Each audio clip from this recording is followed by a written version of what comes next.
Jits and giggles. I feel like I should be like, welcome to Call Her Daddy. That's how it feels. I actually have a crazy story about them too. Oh. Yeah. It might be Call Her Daddy? Might be a Jiu Jitsu sponsorship coming. Oh. Yeah, we're in talks. Shut up. Yeah. Oh, I love Alex. Yeah. All right. So for those of you who don't know Skylar, you're a Jiu Jitsu athlete. You compete pretty regularly, correct? Yes. Yeah. And so she didn't always do Jiu Jitsu, and she has a little bit of a story of what brought her into the Jiu Jitsu world. So yeah, that's a good way to put it. let's jump right into it. So bring us back to the beginning. Yeah. So very beginning, I was going to UAlbany for college, and I was going in for teaching, actually. Changed my major a couple times. Like, I'm one of those people who I've always been very, like, interested in a lot of things, but never, like, super passionate about anything. I feel that. And going to Albany, I was, like, you know, doing anything but going to class usually. Yeah. And there was a lot of, like, student activities surrounding athletics. So I would go to, like, their yoga classes or their kickboxing sessions, or kind of like any physical activity that they had going on, like volleyball, intramurals, stuff like that. And I was just like, I love working out. Like, I know that's one thing I'm very passionate about. So at the time when I finished school, I moved home. And I was actually working at a kickboxing gym. That's where I worked out. That's where I worked. And one of my coworkers at the time was telling me all about this gym called... I can't say it. So one of my coworkers at the time was telling me about this really awesome strength training gym that he was going to. And just told me he really thought I would enjoy it. So I ended up moving down towards one of their locations and started going as a member, and absolutely loved it. If you don't know what it is, it's similar to CrossFit. It's group fitness style workout. And for me at the time, I was not super close to my family. I didn't have a ton of friends in the area, and I loved not only the workouts and what that did for me physically and mentally, but the community and all the people that I met there. The coaches were awesome. They seemed like the happiest people in the entire world. All the members loved it, had been going for a really long time. And I just kind of got sucked into everything that it was. Yeah. You know, at the time, I had no idea that I was joining a cult. And very quickly after becoming a member there, I did start working there.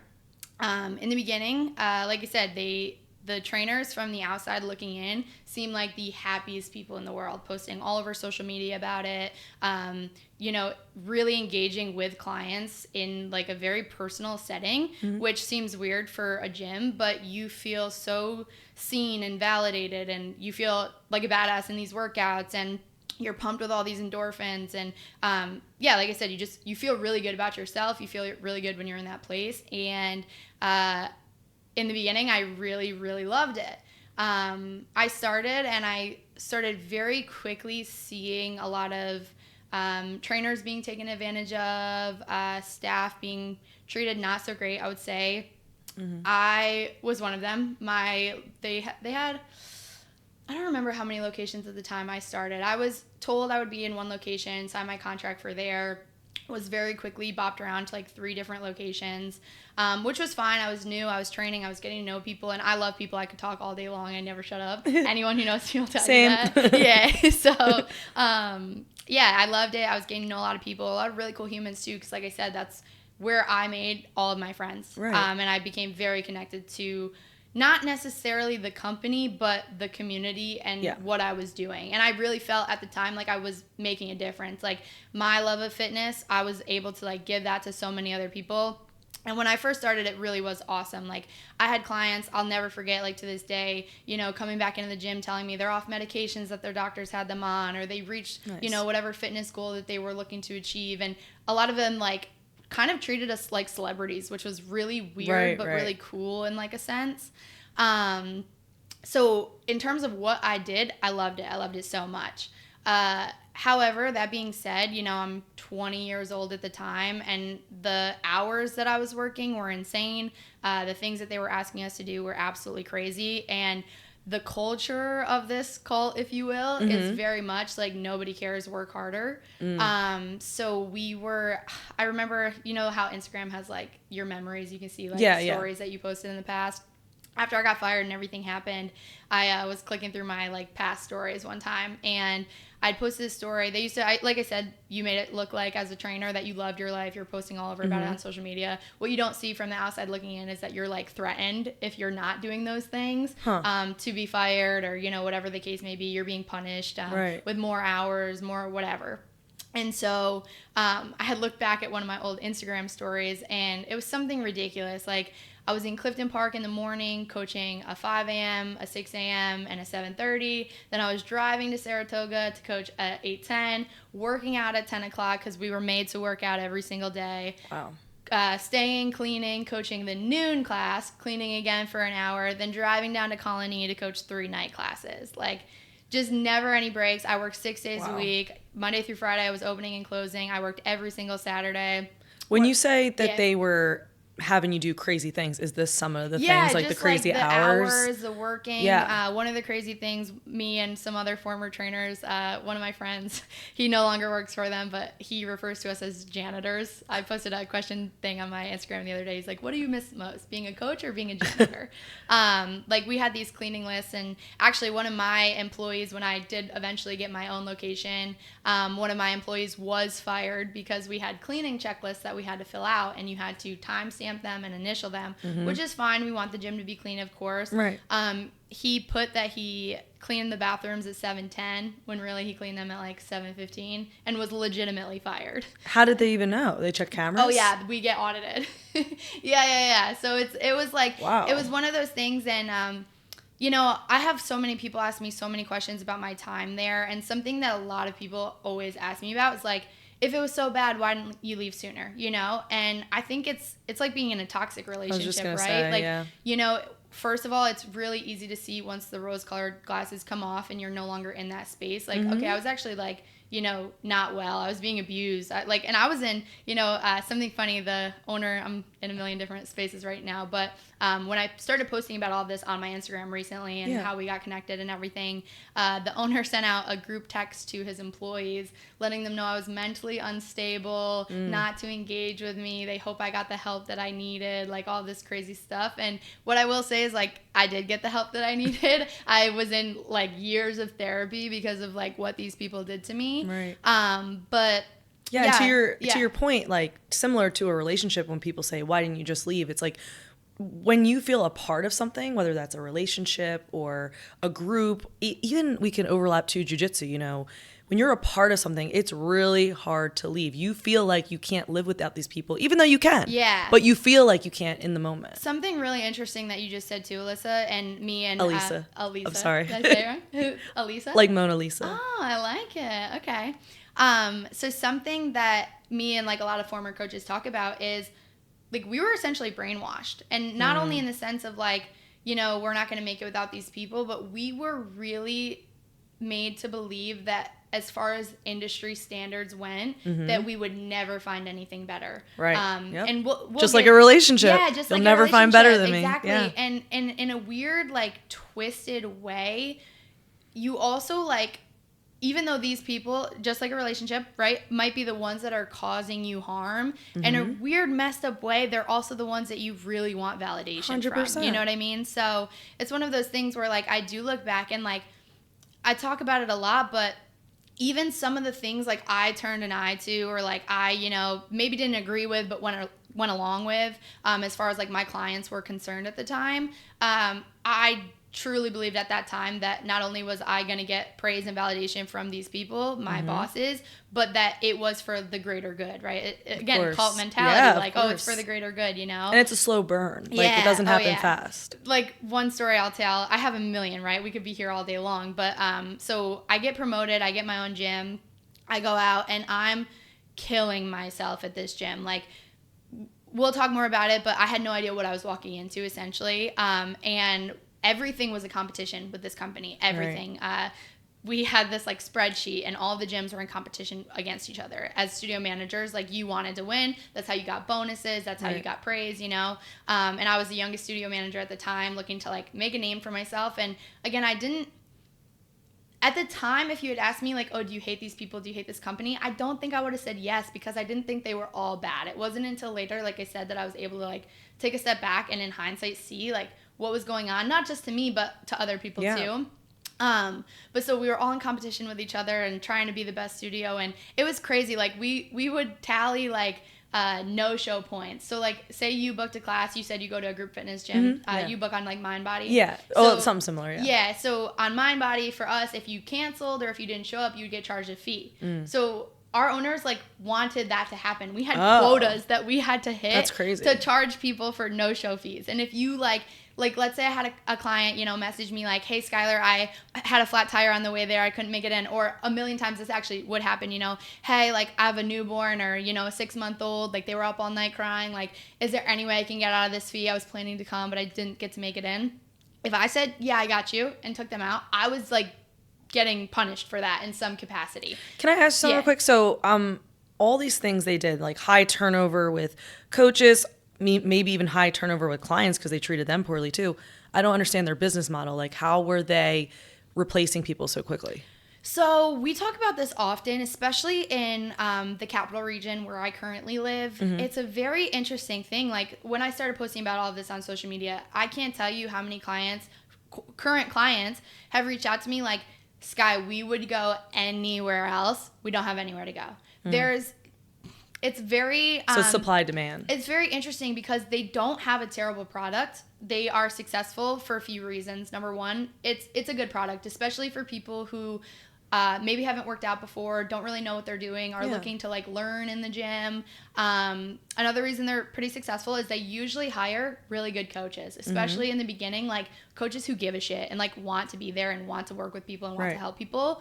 The employee turnover is absolutely insane. Which is just crazy. Yeah, for obvious reasons. And like I said, I can tell you a million stories, but especially right now in the capital region, one of the issues is that not only is there nowhere else to go, but nowadays everything is so expensive that so many of their members are locked in from when it was good. From like pre-COVID, I would say it was the place to be. It was awesome. Like I said, we were treated like celebrities. We couldn't go anywhere without, like attention, which was really weird, but really cool.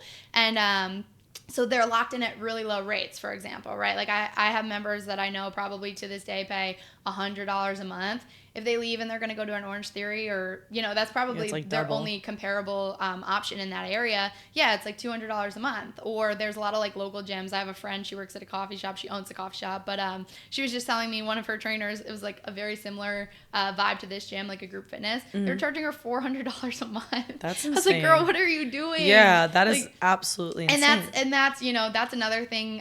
The client turnover is really crazy. They try to charge you like $300 if you try to cancel your membership. They basically make these contracts like impossible to get out of. Like I have clients that message me this day like, Skylar, how do I get out of this? What's the loophole? Yeah, it's just crazy to me because it's like I understand they're kind of like this monopoly, but it's like I would expect that it costs them money to bring in new trainers, to get them trained, to get people to understand the new trainer. And that's a big issue too. So as I mentioned, I'm actually going to back up to when I was a coach still in Albany, and we'll kind of get to all of that. But so I was a coach in Albany. And basically, the owner calls me one day. He's like, hey, can we sit down? I'm like, sure, no problem.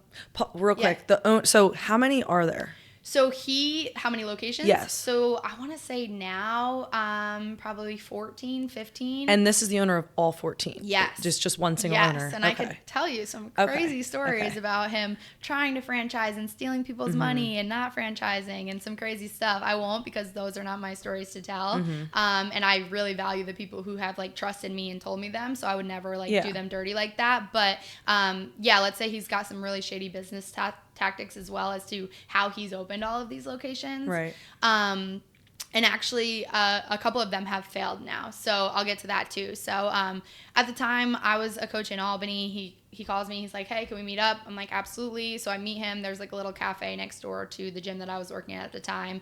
And we get like protein shakes, of course, gym heads. And we're like sitting and he's like, Sky, like you have done so well. Like you have absolutely been crushing it. All this crazy stuff. Just like talking to me. He's like, we want you to go take over one of our locations in Syracuse. And it was the newest gym at the time.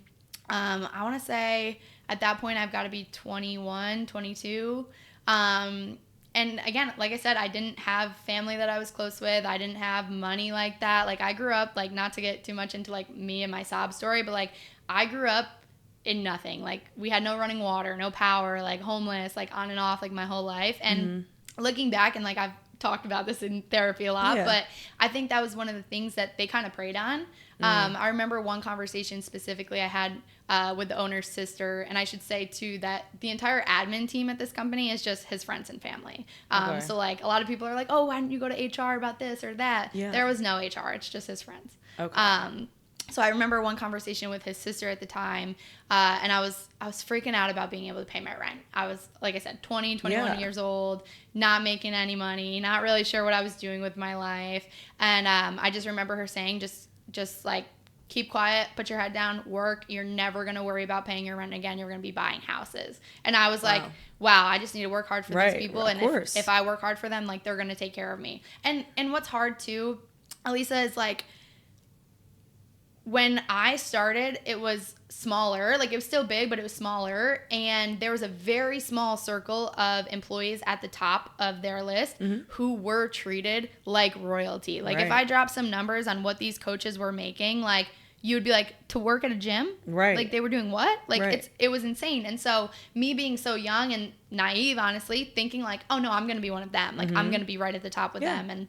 And honestly, like, not to gas myself up right now, but my members adored me. Like I said, I'm getting hundreds and hundreds of messages still right now. Like, we left as soon as you did. It was never the same, you know, crazy stories. Like, I didn't like them, but I loved what I did. And you would think it would be in the best interest of the company and the owner to keep people happy. People love. They love you, keep you around.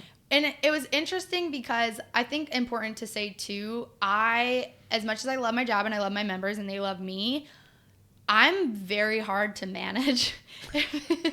Explain. Just to put nicely, I'm just unmanageable, and I've always known that, and I've always been like that. My mother would tell you she stopped managing me when I was like 2 years old. Like, no one is gonna like tell me what to do or how to do it, and that's a problem, right? When you're working for a company, so I'll give that to them. Like, I was a problem. Give me like a simple example.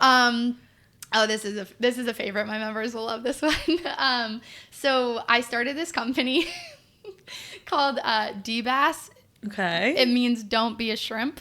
Which is actually funny that now I do jiu-jitsu. The day that I did my first jiu-jitsu session, I walked in and the coach told us to shrimp, and I lost it. I was like, this isn't real. This isn't real.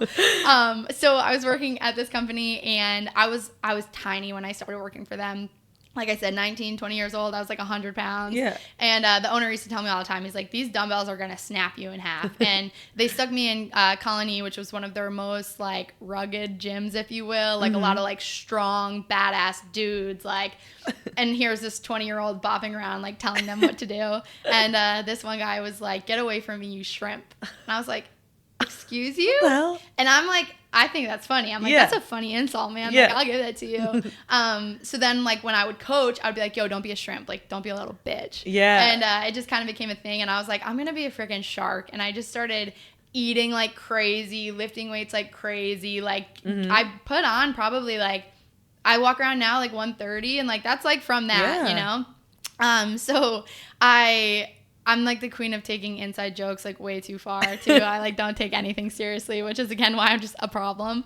But so I showed up one day in a shirt that said DBAS, meaning like don't be a shrimp.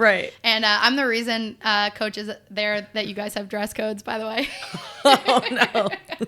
But so I showed up in a shirt that said DBAS, and then it just became this funny thing. They used to pick on me all the time about my clothes, and one time I wore these tie-dye sweatpants. And I was like, guys, it's tie-dye Thursday. You just look silly. You missed the memo. And so our first shirt that we launched was a tie-dye t-shirt. It said DBAS, don't be a shrimp, with a shrimp logo. And that's funny. Little did I know, we would have hundreds of requests for these shirts. So I was like, I'm an entrepreneur. What do you want me to do? So I started selling them.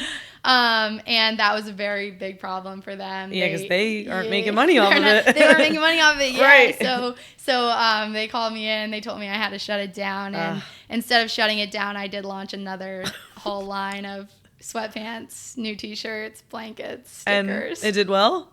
It did great. I sold out of everything. Like, come on. So I got called in again. I got in some more trouble. I was monetizing the clients. Sorry, guys. But we had some really cool like group workouts and some tie-dye t-shirts. So it was fun. But my point is too, like, I was a kid and I said to him actually when they spoke to me about it, but I was like, don't you want an entrepreneur on your team? Isn't this the type of person that you want working for you? And like, they just, you know, it was one of those things where like they hated me, but I think that they did secretly love me because you're right. That didn't make them any money, but me being who I was did end up at that time and end up making them a lot of money. Yeah, you were creating this like culture that people wanted to be a part of. I'll never forget one staff meeting we had. They were telling us we were too personal with clients, that we needed to treat it more like a car dealership, this, that, whatever. And I was like, no, like these people, I had members like bring in newborn babies to meet me. Okay. I had members, like I said, I'm not close to my family, bring in like Thanksgiving dinner for me. Like, you felt very close. Yeah. Like these people were not people I was trying to sell a car to. Like these were real human beings that I saw every single day more than I saw my friends and family. You know what I mean? So, yeah, exactly. You hit the nail on the head. Like I was building a community, which is essentially what they were paying me to do because that's what kept these members coming and paying. And that's why they had so much turnover after I left. They should have just asked to collab with you. I said that. Yeah, they should have just like given you a royalty or something. So they told me I had to shut it down. Tie-dye Thursday had already taken over. So people at every gym, people out in Syracuse, I was in Albany at the time, people out in Syracuse were like, can you ship us shirts? Like it was insane. It was really fun. But yeah, no, I said the same thing because as unmanageable as I was and as much as a problem as I was, again, it goes back to like secretly like I'm seeking their validation still. Like I want them to be like, oh, she's doing so good for us. She's, you know, making us money. She's this, she's that. Instead, like they shut me down. Then 2 weeks later, they launched their own tie-dye shirts and tried to push those. So you know what we did? You know what we did? Me and my members started wearing all black on those days. Oh. That goes to show the loyalty you have. And I totally get the side of like being a business and they don't want you basically like making money off their clients. But I think there could have been a bridge there. They could have They could have met you in the middle. Hey, let's collab. We love this tie-dye Thursday. I would have done that. Yeah, can we do this? So flash forward to they're sending me out to Syracuse. Hey, we want you to open this gym. At this time, I am being told that the current studio manager of the gym that I was taking over is the worst person in the entire world. And again, I'm young, I'm naive, I'm being told to do something, so I'm like, okay, let's do it. Yeah. So basically, I, on no notice, move out to Syracuse for them. Okay. I think they actually gave me like 3 weeks, and this was like right after COVID too, so I had actually gotten COVID and couldn't go look at apartments. So I'm looking on like Craigslist, Zillow, Facebook Marketplace, like everything. Are they giving you money? No. Oh. You have to move yourself? Wait for this. I have to move myself. No relocation fee, no anything. Okay. I did not even get a raise. Regular coach to studio manager. And I why did you say yes? So I thought it was really weird. Okay. I had reached out to another studio manager and I was like, hey, are they jerking me around? Like, be for real with me. And I really trusted this girl. And she was like, hey, I don't think so. She's like, I make more in my bonuses than I do in my paycheck. And I was like, okay. And again, why did I say yes? It's one of those things where like, I'd worked for this company for so long, and what was I working so hard for them for, if not to get my own studio? Yeah. You know, so, and there really wasn't anything for me in Albany at the time. Like, there was no reason for me not to. I'm in my 20s. I'm like, let's move away. Let's move anywhere. Even right now, I'm like, where am I moving next, you know? And so I go out there. The apartment that I ended up renting online was in the ghetto. Like, so me and my owner go out, or, I think it was me and my owner, and we meet my staff at the gym. I meet my members one night. I'm like, hey, can we go see my apartment? I got to pick up my keys. I haven't seen it yet. Like, I moved like the next week. Yeah. Like, yeah, let's go. So our GPS, I've never been to Syracuse before, by the way. I don't know anyone who lives there. I've never been there before. I'm like, yeah, let's just go. Why not? I'm thinking like Syracuse University. This would be so fun. No, the city of Syracuse. Sorry to all my friends and family now who live in Syracuse because, wow. It's like a running joke with me and my members at my gym out there. But I would be like, yo, people from Syracuse love being from Syracuse, and it is whack out here. So we're on our way to this apartment, and it's taking us, the GPS is taking us like through the city. And I'm like, oh my God, what have I done? Like, I can't live here. I'm from Moreau, New York. What am I doing here? So we pull up, and they just look at me, and they're like, no. And I was like, no, it's okay. There's literally like gang members like lining the street. I'm like, no, it's fine. They're like, you have a dog. Like, you have to walk your dog. You can't live here.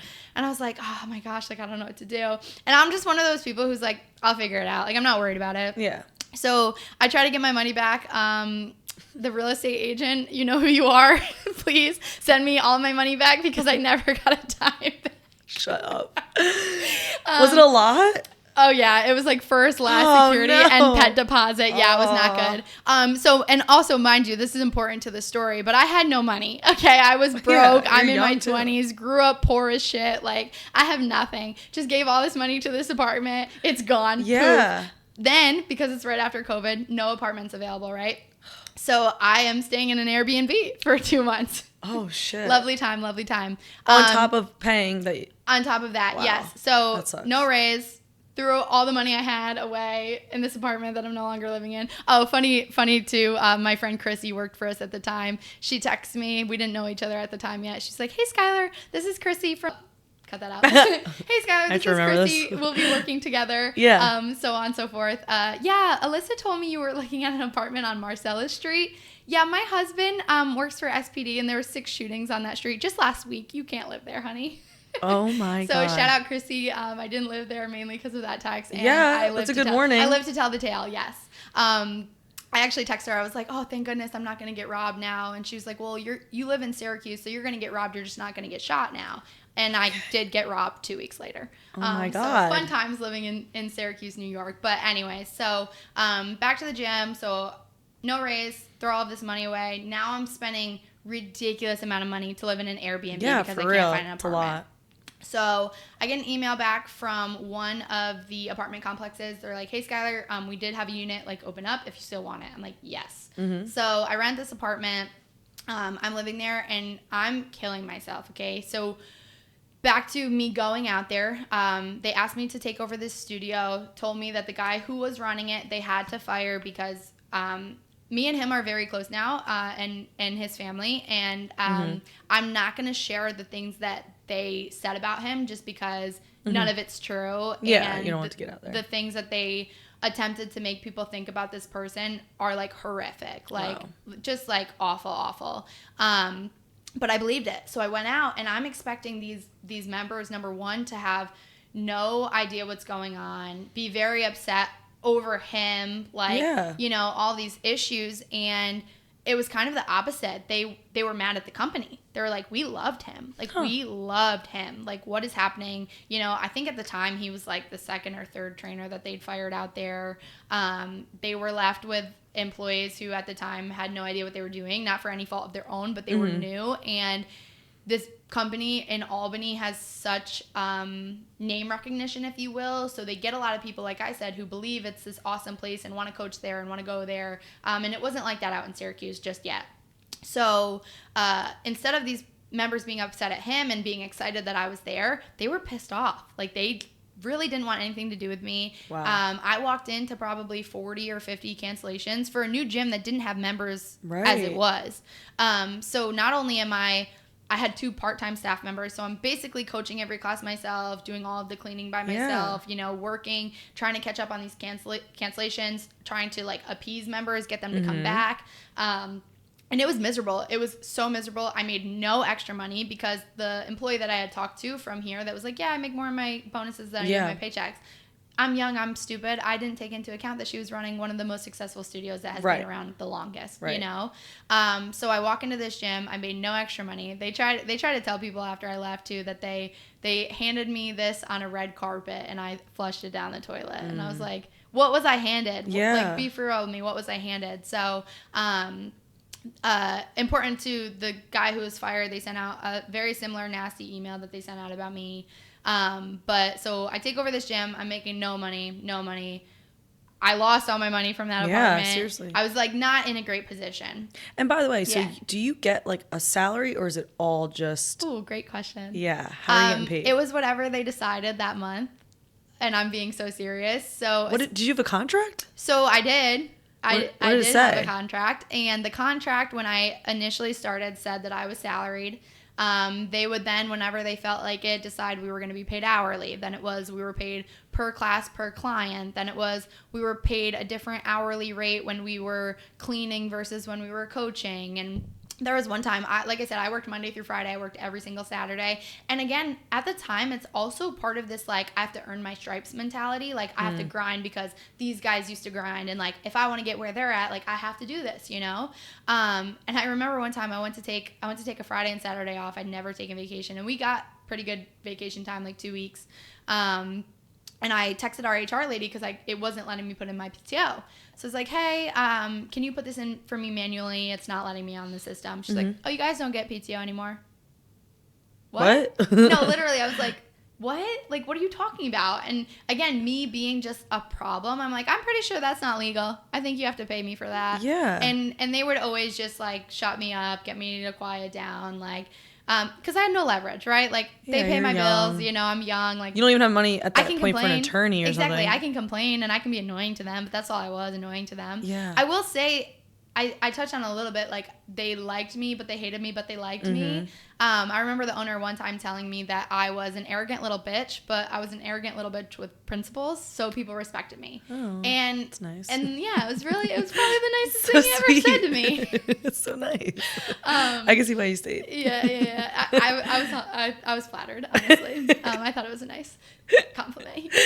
I was like, yes, I am. Thank you. Yeah. So technically I was salaried. Then when I became a studio manager, I was salaried. But I remember, I'll never forget it. We were sitting in a staff meeting, and when I told you I was busting my ass to make this gym successful, like, I was licking those floors clean, okay? Like, I was like, this will be the best gym, the cleanest gym, the nicest gym, the most fun gym. Like, I did everything that I could. I used to get in trouble for this, but I used to do, like, luau Fridays or, like I said, tie-dye Thursday. You were an entrepreneur. I got to give it to you. I loved it. I loved it so much. And there was also a sense, like I said, I didn't love the company, but when I did get my own studio, there was this sense of, like, pride. Like, this is mine. This is a reflection of me. Like I said, I want these members to be the happiest people. I want this gym to be their favorite place in the entire world to come to. I mean, I think it was for a lot of people, which, like, I'll never not be proud of. So, but yeah, so we were sitting in a staff meeting one time, and I was told that as soon as my gym was profitable, that's when I would start making my bonuses. So we're sitting in a staff meeting, and our owner says, yeah, this is the first time ever that every Syracuse gym was profitable. Light bulb. Right. I'm like, you're like, interesting. That's interesting. I haven't seen any of that money. Yeah. So I asked about it. You know, I just, oh no, like, now you have to do this. Like, every single always time. Something. Every single time I hit the mark, they would move the mark. Like, every single time. And it was really, really frustrating. But I did end up, like, winning some of these competitions, like, from gym to gym, and honestly, like, it should have made them happy. Yeah. Because their gym was successful and I was making them money, because I wasn't seeing any of it. It, like, almost made them mad that I was successful. Like, especially, again, I'm not going to say names, but you guys know who you are. I've posted about you plenty. Some of the other, like, studio managers or people that I was brought up under, it, like, literally enraged them. Like, and again, it's like, you guys trained me. Like, you should be so proud that I'm out here doing exactly what you guys, like, and also, like, again, it's this weird thing, but they're the reason I became a coach. Like, I loved them. You know what I mean? I loved being a member there. I loved how they made me feel. I loved all of it. And you know, it makes me sad because since I started posting all about this on Instagram and whatnot, I've gotten so many messages from current coaches, past coaches, current clients, former clients, like, oh, so-and-so did X, Y, and Z to me. Like, so-and-so did this to me. And it's, like, horrific stuff. Like, it's terrible. Especially concerning women and, like, pregnant women and, you know, the people who literally keep that gym running and the lights on in that place. Like, just awful, awful stories about how they've been treated and, like, mistreated, really. How long were you working there total? So I was 19 or 20. I got fired at 23. Okay, so they're good. Yeah, it's a long time, especially for that age. I was just going to say it was a long time, but I think more importantly, it was a very formidable time for me. Just because, again, like I said, like I was going through so many, like, who am I? What do I want to do with my life? You know? And we'll get more into it, but yeah, so I go over, I take over this gym, you know, it becomes successful, and from that point on, like, it was okay. Like, things weren't terrible. Yeah. I will say, like, they would constantly take away my staff, leave it to just me, coaching every single class, every single cleaning hour was mine. Never one time threw a fit about it, never said anything, because, again, it was my gym, it was a reflection of me. I was going to do whatever it took to make that place successful, and my members, again, loved it. I did get to a point, especially towards the end, where I was, like, a lot more irritable, and I could tell, like, the way that I was, like having engagements with clients and, like, you know, coaching some of my classes and whatnot. And I was just burnt out. You know what I mean? I was very burnt out. And so we'll flash forward to, I guess, like, me getting fired in that whole situation. So at the time, I was dating a client. So, like I said, I was living in Syracuse, working in Syracuse. My gym was a completely separate LLC of the Albany gyms. Yeah. And I had been seeing this guy who I did meet at the gym. Like, I will give them that. The relationship did not start until much after. Yeah. But I basically get a call one day. Hey, we heard that this is going on. Like, basically, unless you admit to, like, doing all of these things, then you're fired.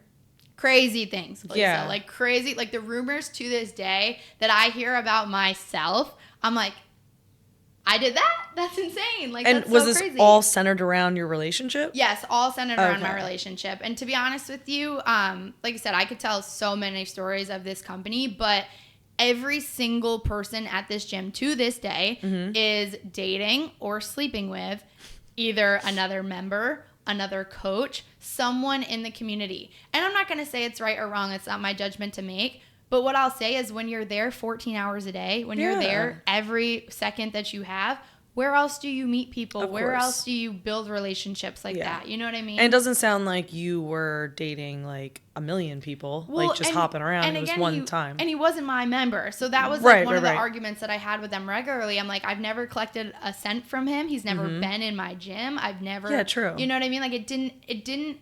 My argument was that it never one time impacted my job. I never would have let it. You know what I mean? Never. And so I'm out here running this gym, and this has nothing to do with it. And it's like a weird thing to be brought up when it has nothing to do with me. You know what I mean? And so basically they find out about this. I'm harassed, like, daily, like, literally every single day, getting phone calls, like, from the owner, his sister, his little minions. His sister actually told me that I was so fucked up, even therapy couldn't fix me, and that's why I was looking for validation in these men. Like, crazy stuff. And again, I'm 23 years old, right? One conversation specifically I had with the owner, he called me screaming about something. He had wanted me to, like, apologize to one of the other, I don't even know what her title is. You guys will know who I'm talking about, but she's been there forever. Wanted me to apologize to her about my relationship with a client. This same person that he wanted me to apologize to got engaged to one of his friends when she was an employee there, and his friend was also either a member or working there. Like, every single person, I don't know if I can name one person that's not intertwined with another person in the community. Now, what was his reason for you needing to apologize? I don't know.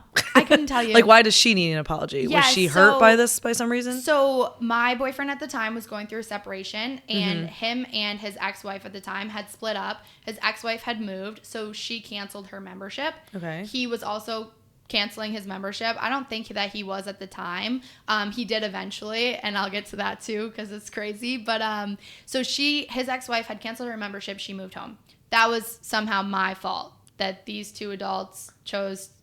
You know what They're I'm saying? thinking you caused this. I caused it, whatever. I'm like, I don't even live here. Like, I don't even live there. It has nothing to do with me. And quite frankly, like, I don't even visit home that much. Like, I don't owe them anything. You know what I mean? Like, I'm out here running my business, and, like, the obsession with my personal life doesn't have anything to do with you guys or my business. Right. So, But I think the reasoning was, I don't know why he wanted me to apologize to her specifically. I know when I did end up calling her to apologize, she told me that I was taking food out of that studio manager's child's mouth. This woman was paying $80 a month. Like, she was moving anyways. She was not canceling because of me. She was moving because she hadn't you weren't lived even there. She hadn't lived there in like 8 months or something like that. So I was like, this doesn't have anything to do with me. But so he was mad one day that I didn't call her and apologize to her like he had asked me to. And I'm like crying on the phone. I'm also trying to run a business, right? Like, all of this is going down while I'm trying to run a business for them. Mm-hmm. So he calls me. He's screaming at me. I told you, da da da da. I'm crying. He told me he was going to ruin my life, put me out on the streets. It was going to bring him great joy to do so. And I literally remember I'm like sitting on the curb of my business, sobbing my eyes out. And I said his name, and I was like, I need you to stop and listen to me for 2 seconds. I was like, I never interrupt you. I never talk back. They knew about the relationship for 4 months before I was actually fired. Mm-hmm. But so all this had been going on. I was getting harassed for months. I stopped him. I was like, I haven't given you guys any pushback. I've not fought with anything. They took away my bonuses. They took away my macro money. The amount of money that these people took from me as like a punishment for this was crazy. Which is insane. And instead of just quitting, which is probably what they wanted me to do, I just kept working, just kept running my gym. You're trying to prove not yourself. letting it get to me, like just doing what I was doing. So I stopped him. I was like, I need you to listen to me for 2 seconds. I was like, I need you to remember that I am 23 years old. Like, I'm a 23-year-old female, and the things that you say to me matter. Yeah. Like, I hear them. Like, they are impacting me, like, mentally, physically. Like, I wasn't sleeping. I wasn't eating. Like, I was, like, so, like, wrecked over this. You know what I mean? Mm-hmm. And so it was very, very traumatic, I guess, to put it that way. And so all of this goes on. And then I had taken PTO to go home, visit my family, visit my friends, visit my boyfriend at the time. And I got sick like 2 or 3 days before. Do you know what the app Be Real is? No, I don't think so. So it was like a Gen Z thing. I'll have to ask my sister. So it was basically like Snapchat. Everyone would get a notification once a day. You didn't know what time it was going off, but it was called Be Real because it would take a picture of your front camera and your back camera. So like whatever you were doing when that notification went off, like all of your friends or followers or whatever were going to see it. Oh my God. So I had terrifying. This PTO planned. It was like a day or two before all of our staff were coming to my gym to do like a training or whatever. And so I get like deathly ill. Okay, I had the flu. I think it was the flu. My fever was like 104. My roommate at the time, one of my best friends, she was a teacher. She's at the gym working out. I'm like not opening that day. I'm calling her. I need you to take me to the hospital. I need you to take me to the hospital. Oh my God. No, I'm like dying. So she's like, oh my gosh, like what? So she comes home from the gym. She like literally puts me in her car. She's like calling her principal to explain that she has to take the day off because she has to bring her roommate to the hospital. Yeah. Like ridiculous. And so our B-roll goes off that day and it's me in the hospital bed and my friend like holding my hand next to me. So ridiculous. They like couldn't get my fever down. They were like pumping me with fluids and whatever. But so it was literally like a day or two before my PTO. So I reached out to them. I was like, hey, I'm going home. I'm going to stay with my family. Like, I'm going to see my friends, like whatever. And again, not for nothing. I don't have to tell them where I'm going or what I'm doing. It's none of their business what goes on in my personal life. Agreed. So I go home. I'm like feeling better, whatever. They're like texting me, checking on me. I'm like, yeah, I'm good. Thanks so much. Like, you're covering the gym, whatnot. And, so I'm at my boyfriend's house and we have dogs. My ex-boyfriend, I should say. We have dogs and they like start going crazy. And he was at work, but he would sometimes like get home early. So I like go out and I'm like, oh, like he's home. Like I had like just gotten home from the grocery store or something. Yeah. And I look and there's just someone in front of our house like taking pictures. So I'm like, and I immediately knew like this is weird. Like this is weird. Yeah. So I text him. I'm like, you know who would be here just like taking photos? And he's like, you're crazy, no one's taking pictures, like they're probably just like driving down the road like the house, who knows what. Yeah. And I'm like, I have a bad feeling about this, like that was weird. So go on with my day. I go to the gym. I think I was like seeing my mom. My sister has 2 kids, probably visiting them, and I get a call from our regional manager at the time and I'm like, I'm not answering, I'm on vacation, literally, like screw off. And so I ignore it. She calls me again. I ignore it. And maybe like an hour later, I get a voice memo. I wish I had it. I would play it right now. I just got a new phone. Basically just saying like, hey, you're fired. Drop off all your shit. Yeah. So I'm like, what the hell? I'm like freaking out. I'm like, oh my God, that's my business. That's my job. That's where I live. I uprooted my entire life to move for this company. What's going on? So and she said something about like you violated a company policy, and I knew immediately like, oh, that was not just someone random taking pictures of me at this house earlier. My God. So come to find out, they had gone into their mind-body system, taken his address off, had us followed, and taken photos so that they could put it into the Department of Labor when they fired me and I tried to claim unemployment that I violated a company policy. What did you violate? I dated a client. Oh, it was about that yes. Still. Okay. So, and again, thank you, Elisa. I love that was your reaction. What did you do? I wasn't sure if it was you. Oh my gosh, what did you do? I wasn't sure if it was you leaving because you were sick. I was a little confused. No, exactly. Okay. Well, and that's like, it's so funny. Me and my friends, like, it's one of our favorite stories because then they try to tell people, like, I just wanted a longer vacation, so I, like, faked this illness. Like, no, I wish you're literally at the hospital. If we can, like, link, like, photos in this podcast, like, you'll have to, like, clip that. For the reels, there. I will, yeah. It's so funny. It's like me, like, zonked out in a hospital bed. Like, no big deal. Just like ridiculous stories, rumors. Like one that got told was the reason that they moved me to Syracuse in the first place was because I was actually hooking up with the owner's wife's best friend's husband at the time. Like crazy stuff. I'm just like, and I don't care, honestly, if I'm being so honest with you. So like they sent out that email about me. No one would speak to me after either. So they basically sent me the voice memo, you violated company policy. I'm a problem, like I said. So I immediately start emailing our HR lady. Hey, I would love to see a signed copy of my employee handbook. I would love to see the contract that I signed because these people forget that I know them and I knew them and I know how unorganized they are. And I know that their admin team is literally just his friends and family. Like they don't have any. I was just going to ask, did anything specifically say? Hey guys that still work there, any of your contracts, you're welcome. Yeah, right. And anything was like changed for me now. Did it say anything about? So they refused to answer me. So they locked me out of all of my, like, they locked me out of my employee email. They locked me out of, like, all my social media for the gym, so I couldn't talk to people, obviously. They locked me out of, like, I couldn't access, like, my pay stubs or anything. So, like I said, I emailed the HR lady. I was like, hey, please send me a signed copy of my employee handbook. I would love to, find out what I signed that said what I violated, essentially. Wouldn't answer me because I knew that they didn't have it. I'm not stupid. And then, so that goes down. They sent out this nasty email about me to all of my clients. We can clip that in there too because I have that. That's our favorite, just so everyone knows. Like this email that they sent out basically says like, I have no morals. I put my clients in harm's way. Like I have members that have like reached out to me since and been like, we thought you committed like a crime. Like we thought you like killed somebody. Really shocking that they would want to put that out publicly. Well, so what's funny that you just said that is I had, one of my members, she was awesome. Her husband had like come in for like a trial, super nice guy. He never stayed, he didn't sign up for a membership.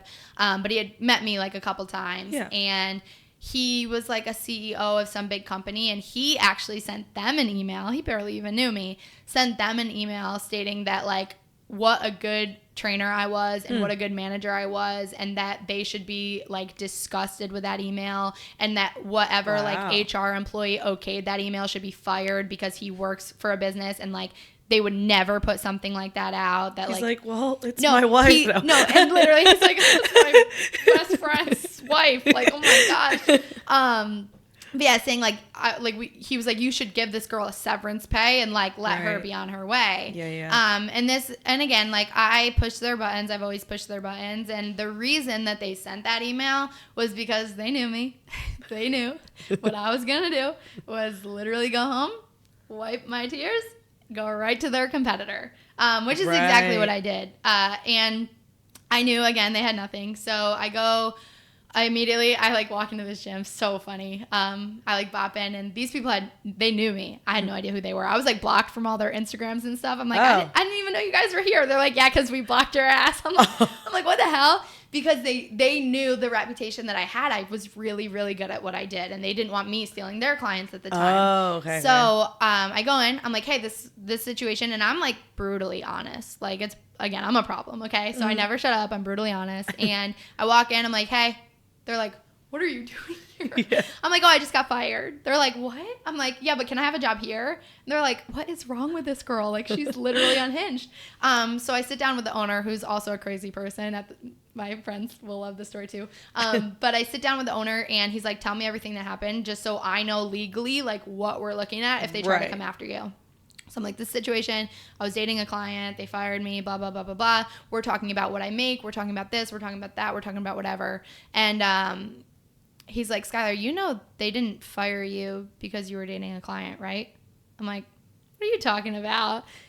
Which I knew, right? Yeah. But I'm like, oh, what do you think? Why do you think they fired me? And he's like, they fired you because those clients are more loyal to you than they are to the brand, which is correct. Yeah. Other information that he filled me in on that I did not know about was the guy that I replaced, this terrible human who actually turns out to be a really great human, was making more than double what they paid me. Wow. So when they fired him and they sent out this email about him and they did all of these terrible things to him, it was literally to save money because they sent my dumbass out there for no raise, no extra money. They knew they could manipulate me. And that's exactly what they did. And that kid went to this new competitor? So he tried to.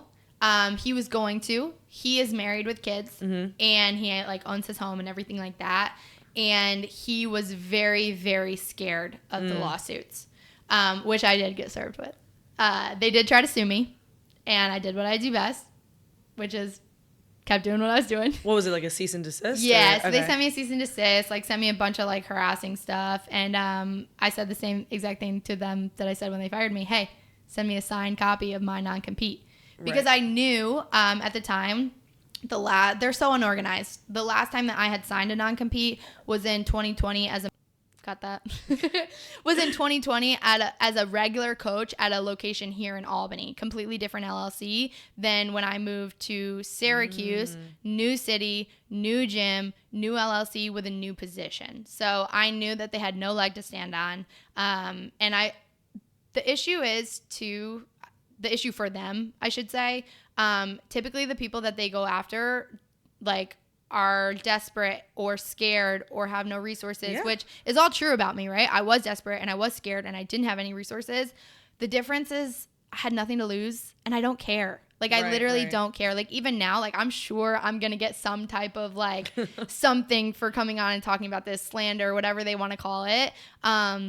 And the thing is, like, I don't care. Like, they can try anything that they want. Even when I started posting about it on Instagram, they had every single one of their employees go, like, report my Instagram page. It got disabled for, like, 8 hours. Oh, my gosh. No, and I was tweaking out because for jiu-jitsu, that's how I make my money. You know what I mean? So I'm like, yo, like, this is not cool. I was like, but again, like, they should know me better because when they try to silence me and they try to shut me up, like, I'm just going to go even harder against them. And the owner started, like I said, like, texting, I don't know if I said this already. He was, like, texting other local people in our area that I currently train jiu-jitsu with, other business owners, I should say. And he was like, hey, like, so I walk into jiu-jitsu one night and this guy's like, hey, I've never met him before. He's like, hey, like, I'm so-and-so, nice to meet you. I was like, hi, I'm Skylar. He's like, I know who you are. And I was like, yeah. Right? Because, like, that's me. And I'm like, yeah. And I just start laughing. And he's like, oh, you've got our friend really scared. And I'm like, our friend? Like, who are you talking about? And he's like, oh, our buddy so-and-so, owner of said company. And I was like, ooh, why do you say that? I like that. Like, that's music to my ears. Like, what are we talking about here? And he's like, yeah, I knew he was scared when he messaged me on a Sunday at 9 p.m. asking if I knew you. And this guy doesn't really know me, but he trains with me. So he's like, yeah, you know, I just said, like, you're a good kid. You train with us, like, whatever. And he immediately was like, can we get coffee? And it's just funny to me, Elisa, because all of these people saying, like, all this stuff. I know he's scared right now and everything, but they're like, oh, she's talking bad about them. She's doing this. She's doing that. Like, am I talking bad about you, or is what you did bad and I'm talking about it? You know what I mean? It's like, come on, like, what are we, mic drop, like, what are we talking about here? And, you know, I think for me, what I went through, and I should say, and I'm not going to get too much into this because this is not my story to tell, and I have so much respect for one of the parties in this current situation, but all of this has been brought back up again. I am so happy. I'm so moved on with my life. I posted that video the one day, like kind of making fun of them. And literally the next slide was me on a plane with my face mask on. And I said, like, imagine hating me and I'm just on a plane doing my skincare routine, like laughing at you. Like when they told me that they were going to ruin my life and put me out on the streets and, you know, all these horrific things to me at 23 years old with no family, no money, and they knew that, I believed them. Like, I really was like, my life is over. My life is ruined. I'm never going to be anything. I'm never going to do anything. Like, this was the only opportunity that I had. And like where I am now, like I don't even think about those people anymore. Like I said, they're still obsessing over my social media and stalking me every day. Like you can see those things, guys. But like just move on. And even when I went to work for the competitor at the time, like, was it spiteful? Absolutely. Everything I do is out of spite. But you also needed a job. I needed a job. I was living with two of my best friends. I needed to pay my rent. You know, I wasn't trying to cause problems for anyone. And I said that to them. So I had actually contacted an attorney too. I didn't have any money to pay for it, but they were like, yo, you have a case for ageism, sexism, sexual harassment. Like, you have a crazy case here that you could win. And I literally was like, I don't want to win anything. I want to be left alone. Like, I literally want them to leave me alone. Right. Did you end up working at the competitor, by the way? Oh, yeah. Okay. Made them crazy money, too. Oh, good. Yeah, they were great, and I loved my time there. Good people, weird people, but fun people. Yeah, it was great. And, you know, then I moved home, and I got a new job, and I, you know, found Jiu Jitsu, which we'll talk about, obviously. And I'm in such a good place now, but all of this was brought up again because, like I said, I'm not going to go into it because it's not my story to tell, and I have so much respect for one of the parties in this situation. One of my favorite members in the entire world. She is the nicest, most, like, selfless human being you'll ever meet. The email that they sent out about me basically said I had no morals, I was a terrible person, I put my clients in harm's way, this, that, whatever, and that they were going to be replacing me with someone who was, like, morally sound and would, like, take care of them, right? Okay. Yeah, that person did, in fact, hard launch one of my members' husbands. And not only was she not immediately terminated, like I was, and, you know, a nasty email wasn't sent out about her, but this owner's liking the photos, you know, other employees are commenting, this is our favorite love story, like, no, insane. So there's a double standard for sure. Exactly. And this is, like, again, like, I'm not saying what I did was right or wrong, like, there's gray area, you know what I mean? Like, I don't think anything is black and white in this entire world, but what I'm going to say is if you're running a business and you need to make and enforce the rules for everyone. This isn't a pick and choose, you know? And, you know, there's so many stories I could tell, especially favoring the men. Like, it is very much like a misogynistic company. For example, when I was out in Syracuse, actually, I was offered a position to go open 2 new locations in Rochester. I had been with them for a while. I was running a very successful studio at that point. They offered me a certain amount of money because I said I wouldn't do it without a raise. I came home a couple weekends later. It was like Saratoga racetrack season. Saw some of my friends that I worked with at the track. Found out that this brand new guy who worked for us, who was, like, not very well liked at the time by a lot of the female members, which was our biggest demographic, they offered him more money to go and do it. Just, like, little stuff like that. Yeah, that's hurtful. There's another case. One of our coaches was sleeping with another one of our coaches, and she was one of the female coach at the time was engaged. He was in a very serious relationship with a member. They were cheating together. Oh, together. And his girlfriend was a member at the time. All of this came to light. Her engagement broke off. They broke up. He was promoted, and this female was sent to another location that was much further from her house, having to open and close every single day by herself, being told that she was being punished and had to earn her trust back. Crazy stuff. While again, this guy was promoted. Yeah. So it's just little stuff like that where like I said, I'm not trying to put this current person on blast, and especially not the family of the people who are, like, actively going through it, because it's not funny. Like, it's not, you know, the reason it's been brought back up is because these members are outraged because you got rid of our favorite coach, our favorite trainer, our studio manager who made this gym what it was, to replace her with this person, and now what she's doing is worse, yet it's being celebrated. Right. So I have, like, a lot of members just, like, messaging me about it right now, like, did you see this? We can't believe this. Like, we're leaving. Like, 50 members have already canceled, like, all this stuff. And I messaged the owner directly. Oh, okay. Just to, like, I didn't think I was going to get a response. I think I just wanted him to know that I knew. Yeah. And I had messaged him about it actually before she had even posted it, because I have minions everywhere. Yeah. And people had been noticing and picking up on some things, and like, Skylar, I think this is happening. I'm like, I need confirmation before I can like move forward with this. Right. And so I got confirmation. I had messaged him about it then. He didn't say anything, didn't answer me. I got further confirmation from her friends that it was going on, and from the other significant other's friends that it was happening, and messaged him again, and he decided to block me. And that's when I started posting about it online. This was not me like looking for attention. This was not me being a butthurt, scorned employee, like just, you know, trying to like bring this back up. It was just one of those things where I was like, you people play games with people's real lives, and you don't care who you hurt in the process, and you make up rules whenever you feel like it. And it's not how a business operates. There's been so many coaches, like literally put on anxiety medication because of these people. Like one of our coaches tried like to hurt herself.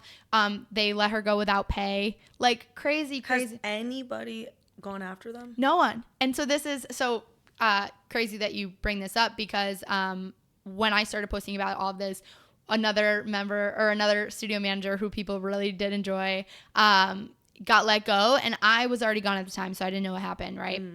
She reached out to me and she was like, Skylar, please share. I will go next. And I was like, I don't even know what happened to you, girl. I was long gone already. Yeah. So we linked up, and literally, Elisa, like verbatim, the exact same thing that happened to me. Wow. Same thing. They took away all of her bonuses, took away all of her pay. It's and terrible. I can't tell you, it is terrible, but I can't tell you how validating it was for me posting this stuff and getting all of these responses about like, hey, this happened to me, this happened to me, that happened to me, like this happened to my friend. Like people thought I was lying.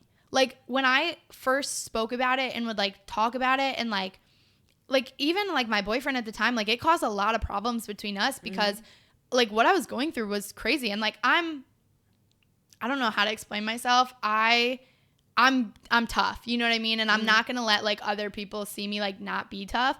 That was like the worst time of my life. And like I said, like I grew up poor. I grew up homeless, no running water, no power. And I was always fine. I've always been fine. I like always knew I was going to be fine. When I tell you, like I said, like I believed these people when they said they were going to ruin my life. And not only just because like I said, I did like my job. All of my friends went to this gym. It's where I made all of my friendships in my adult life. You know what I mean? I had like an identity crisis. Like if I'm not Skylar from this gym, literally who am I? Like I didn't know. And like especially my two best friends, we all lived together at the time. Shout out Emma and Annabelle, love you both so much. But like there were days I couldn't get out of bed. Like I would just cry and cry and cry, and like you know, again, not being able to pay my rent, not being able to pay my bills, not knowing what was next for me. And just like I said, I've never been that depressed, if you will. Yeah. And again, people didn't understand. It's one of those things that I don't know, even when I tell this story, like I don't know if people are going to be able to gauge like how awful it was for me, like when I was going through it. Right. But like genuinely, I didn't know if I was going to be okay. And now talking about it in a way more public setting than I ever have, and like having so many people reach out to me with their own horror stories or in support of me, being like, hey, no, we loved you. We knew you didn't do anything wrong. Like we still miss you. Like please open your own, like crazy stuff like that. Like it's been so validating to be like, no, that wasn't in my head. Cause just like a toxic relationship, it was very like, like almost like being gaslit, if you will. Like I'm being told I'm crazy. I'm being told I'm this, like all these things about myself that I don't know. Like, and I'm like, not only is it not in your head, I feel like the validation also shows you that it wasn't you. Like it wasn't a character flaw. They were doing this to anybody and everybody. Yeah. And again, like looking back, like I should have been able to see all the red flags. Like another thing I didn't touch on, and like I'll wrap this up so we can get into more jiu-jitsu stuff, but like even from the very beginning, just this sense of control that they felt they needed to have over us. Like I kind of mentioned it, like controlling our workouts. Like my best friend in the whole world, we have the same name. She there was one day we met because we both worked there. We had the same name. We've literally been attached at the hip ever since. But there was one day she like ran a half marathon, and the next day her legs were like shot. She's like, I'm not working out today. They literally made her come all the way back in just to do the workout. Like crazy stuff. Like I definitely developed some disordered eating habits. They make us track macros. I lost my period for like 8 months, which as a female athlete is like very, very terrifying. I was going to ask you, did they do anything like you have to weigh in or anything like that? We didn't have to weigh in, but like I could tell you some horror stories about the owner talking about coaches who didn't look the part and fit the part. And they would give them a hard time. Oh yeah. And like not even just coaches though, like even clients, like we did macro coaching, it's called, we call it. Yeah. And essentially we starved these people and told them this was what you had to do to like get fit. And yeah, like clients developing disordered eating habits, like I said, myself. And I knew better at the time too, but again, you're being told, hey, this is what you have to do. Yeah, it's mentally, physically, emotionally abusive. Like that is literally how I would explain the environment. And if you're not at the top, they don't care. They really don't care. That's a shame. So yeah, bring me back to, so at what point you said you went back home at some point, so you quit the competitor. So before that, so talking about jiu-jitsu and like kind of how I got led into that. So I was out in Syracuse still living with my two friends. I was kind of getting over what was going on, not really getting over it, but just I'm very self-aware, and I was like, hey, like if you just lay in bed and cry every single day, it's never gonna get better. So like you got to do something else. So I was working at this competitor. At the time, I don't remember if I was like actually getting paid yet, or if I was just, because we were like very wary at first because of the lawsuit, and like they couldn't be held liable and everything else too if like they had known that I signed the non-compete or something. So at the time, like I was literally just kind of going through the motions, like doing my thing. And my boyfriend at the time, like I mentioned, he was living in Albany. I was living in Syracuse, and he like tried to text me. This is one of my favorite stories. He tried to text me about the gym, and I was like, dude, I'm so pissed at you right now. I don't even remember what we're fighting about, right? Doesn't matter, but I was always pissed at that time. Like I was just angry at the world at that point. And so he's like trying to talk to me about the gym, and I think at the time he was still going, or maybe he had just canceled or something. And I was like, I don't want to talk about the gym, like I'm so mad at you, like just stop. I don't care about the gym. So he's like, okay, like whatever. And then like a couple days went by, and he's like, hey, like I know you really don't want to talk about the gym. And I was like, what? Like, what could you possibly have to tell me? He's like, well, I tried a new one today. And I was like, oh, like, where did you go? And this man sends me a picture in a jiu-jitsu gi. Okay. And I lost it, Elisa. I legitimately was like, oh no, we have to break up. Like, immediately no.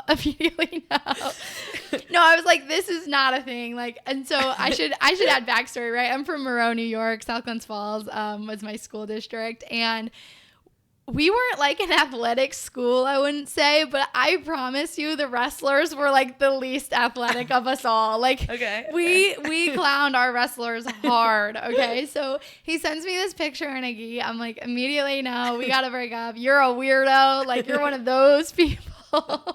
And did you know what jiu-jitsu was? No idea, really.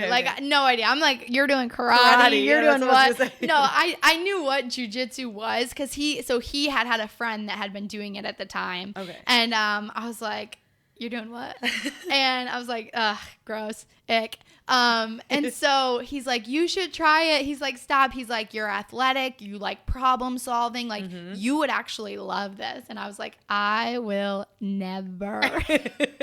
Fast forward. Literally, I was like, I will never do something like that. You will never catch me dead in one of those things. So yeah, flash forward probably like a week or two.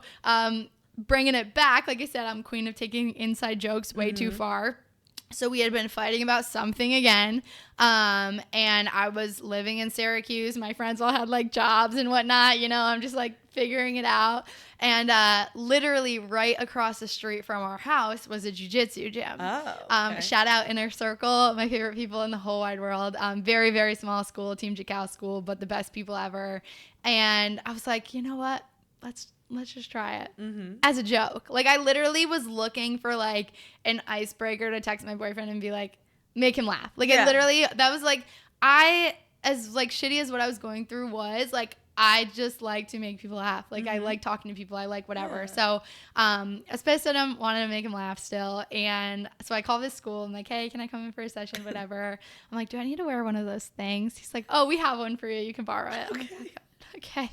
So I go to this gym. It is like your traditional jiu-jitsu gym. I wouldn't even say traditional jiu-jitsu gym. It was like a very tiny room, like probably the size of this room that we're in was like the mat space. Wow. And I go in and I put on this gi and we start the warm-ups. He says shrimping. I'm like, am I being punked? Is this like a joke? You're like they're following me again? No, literally. I'm like, cameras? Where are they?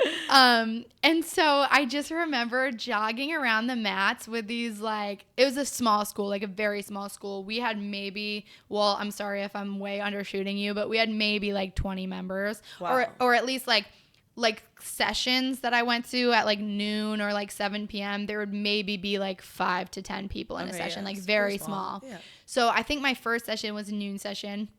And I'm jogging around the mats in this gi that's like a little too big for me with these like 40-year-old men, okay? And I'm like literally laughing. Like I'm jogging in this circle around this tiny mat laughing. And again, shout out Walt. He looks at me and he's like, you're going to be a giggly one. That's what he said to me. And greatest guy ever, one of my best friends now. But yeah, so I went and again, I started out as a joke. Like, I just wanted to make my boyfriend laugh that I, like, had done this thing. Did you send him a picture? Oh, absolutely. I did. He goes, you tried a jiu-jitsu gym? Like, because I didn't He's tell like, him and not with me. No, literally. He's like, what? And so I'm, like, severely autistic. And I was just like, oh, this is my thing now. Like, this is what I need to get good at next. I'm like a psychopath. Like, I've always kind of been like that. Like I said, like, anything like physical activity. Like I said, I'm interested in a lot of things, never super passionate about anything except fitness. Like I've always just like been drawn to it mentally, physically. It's just like what I love to do. And I, at the time, obviously was going through all that stuff with the gym and was looking for what I was going to do next. And yeah, I became so obsessed with it. And it's one of those things, right? Like weightlifting is very cool. And I don't really lift anymore, but, you can only do so much with it, right? Like if I'm maxing out on a squat, I can only do so much. Like anatomically, like physically, I can only squat so much how I'm built, you know? Jiu-jitsu was so interesting to me from when I first started because it's never stagnant. You know what I mean? It's never the same. It's always changing. And my first coach described it as physical chess, and that's exactly what it is, obviously. Absolutely. And I just became so completely obsessed. And I was obsessed, I will say. At the time, I was still, like, really figuring out my life. So I was, like, very much one of those people who would, like, go once and then not go for 2 weeks. Yeah. And then, like, go once and then maybe take a month off, you know? But I did really like it when I would go. Yeah, yeah. So then at what point were you all in and to the point where, like, now it's pretty much all you do? Yeah, so it's actually, it is really crazy that you say that, too, because it's one of those things where, like, hindsight's 2020, and you know, I've had a million days where I think it's the worst day of my whole entire life, and that whole thing, you know, felt like the worst days of my life. And without it, I probably wouldn't be doing what I am doing now. And jiu-jitsu has literally given me some of the coolest opportunities I've ever had in my life, which is like so like corny to say, you know, but it's so true. And yeah, so I was living out in Syracuse for a little bit longer. I started doing jiu-jitsu out there, and I want to say I was probably doing it I started in January or February, and I was already moving home back to Albany by July. So I wasn't out in Syracuse doing it for that long. But before I left Syracuse, I did my first competition as a white belt. Oh, cool. I had no idea what like making weight was, so I was like, oh yeah, I'll just like sign up at the one I'm closest to, the one I'm like near, you know. It was like day of, I'm like 8 pounds over. My coach is like, no, you have to be like on weight. I'm like, what? Who would do that? That math doesn't math. Like what the heck? So I'm like running in like a garbage bag. So much fun. But yeah, I won. I did gi and no gi. It was like a Grappling Industries out there, and I won all. It was like the same girl, so it was like best 2 out of 3. Yeah. So I won all 4 of my matches, and I was like, oh, this winning shit is really fun. Like, I'm like super competitive and get like very highly. I have a very addictive personality, if you can't tell. And so, yeah, I just loved it. And then I moved home. I tried out a couple different gyms in Albany, and it was one of those things where, again, I had so much else going on. I was starting a new job. I was moving back home again, like dealing with all that craziness, dealing with like everything that had happened, also coming home to now where these people, you know, that's like their stomping grounds. Right. So I tried out a couple of gyms, and I'm really, really picky about the gyms that I train at. So I didn't love any of them. I had signed up at one, and I would go here and there, kind of similarly to how I started. And then I want to say last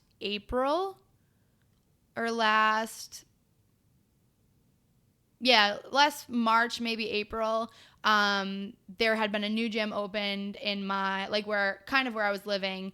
And, so I was living in my boyfriend's in Albany at the time, and he was selling his house and like moving home and like doing a whole bunch of stuff. So I actually ended up getting an apartment in Saratoga, which is where this new gym was opening. So their coach had been like messaging me, hey, come train with us. So I stopped and tried it out. And I really liked how like their training flowed, I guess, if you will. So we would do like 45 minutes of drilling into like 45 minutes of live training, basically every single night. And then it was open mat on Saturday and Sunday. And I really liked like how he taught technique. Like I say I'm autistic, and I am, but I'm also one of those people who needs to drill something like 100 times before I like feel comfortable with it. Yeah. So the way that this coach would teach technique, he would do, let's say on Monday we were working like half guard. So we would work half guard. Basically, Monday we would just talk about what half guard is. Then on Tuesday we would do half guard to like a wrestle up, let's say. Then on Wednesday we would do half guard to a wrestle up to a back take. Half guard to a wrestle up to a back take. That's cool. And we would do like series or like segments for like a month. That's cool. So by the end of that month, I've seen those moves and those patterns and those transitions like 100 times. Yeah. So I really liked that style, and I didn't even know what IBJJF was. I didn't know like what anything was. I still, my friends all make fun of me. Like if you try to talk to me about technique or anything, like I joke with them. I'm like, guys, if you're coaching me, I need like right hand here, left hand there. And how long have you been training? 2.5 years. Oh, wow. I would say. That's like a year and a half, like more seriously. But like 2.5 years on the mat. I feel like you like got really into it fast then. So what happened was, my coach at the time was just like, hey, you're really good. Like he gave me my blue belt. So he made me like do some more competitions as a white belt, and I never lost. So he's like, he just promoted me. And then he just like kept signing me up for stuff, and I just kept winning. My first competition as a blue belt, I went against this girl who has been in the game for like a long time, and like subbed her in like 2.5 minutes, and everyone there was like, wow, like who is this girl? Yeah. And like me at the time, I'm just like like I have no idea what's going on. And so after I won that, he was like, hey, you're gonna go do this thing called pants. And I was like, okay. Like I don't ask questions, I just do what I'm told. I'm good at following. I'm not good at following directions, but sometimes. Yeah. So he's like, hey, you're gonna go do this thing called pants. Like you're really good. I think you're gonna win it. And I was like, okay. I didn't train for like 2 months before. I was like injured. I had no idea what it was even. Like I said, I didn't know what IBJJF really was. So then I basically go to Dallas, Fort Worth, and I'm there. And also at this time, I had started going down to Essential for comp classes, basically. Some of my best friends in the entire world are just girls that I've met training there. And this is why I say like it just... in hindsight, like I'm so glad that everything happened to me how it did, because it led me to this. And like I said, like these friendships are ones that I'll have the rest of my life. And these experiences, like nothing else could have ever given me them. Like I've been on a plane more this last year than I don't think I'd been on a plane before. Like, no, I'd been on like 2 vacations maybe. But like now I'm like on one every weekend. Like it's one of those things where I'll be going somewhere and I'm like pinching myself. Like, is this my life? Like, is this really what I'm doing now? And so I get on this plane to Dallas, and I had 2 friends that lived in Fort Worth actually. And so I just stayed with them, and similar thing happened. Not similar. I knew I had to make weight, and I knew how that worked now, but I had, I forget what at the time. I had some crazy injury, and day of I had to cut 6 pounds. And you know, with IBJJF, it's not fun because you weigh in right before your match. So the Essential crews got me in like a hoodie, a rain jacket, like doing laps around this building. I come in, they're making me drill. I'm doing push-ups. Like I'm dead. And I hadn't eaten in like a day already. Oh my God. So I finally make weight. I just start sobbing. My friends are like be bopping around. They're like, why is she crying? She did it. I'm like, because I have to go compete like this. I have no energy right now. Exactly. Ended up winning. Yeah, it was 2 really great matches. And then, like I said, just became addicted to like the feeling of winning a jiu-jitsu match. Like it's like one of the coolest feelings in the whole world. Really is. And again,